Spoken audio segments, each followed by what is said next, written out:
Hello, in this video we're gonna check all available gestures and motions on Samsung Galaxy M04.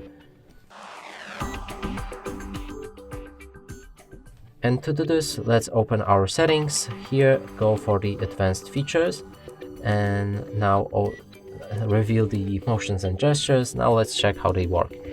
We have lift to wake. If we lock our phone and then pick it up in a grip, it should wake up without pressing any button. Next one is turn on the screen and turn off the screen by double tapping. If we lock our phone and double tap, it will wake, and if we double tap again, it will lock.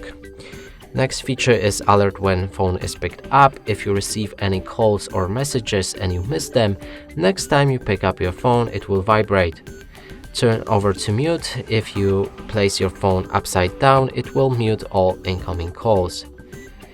Last option is notification bar sensor with notification bar.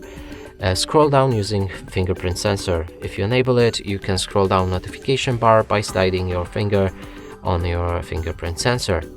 And that's it for this video. Hope you like it. Please consider subscribing to our channel, leave a like and a comment below.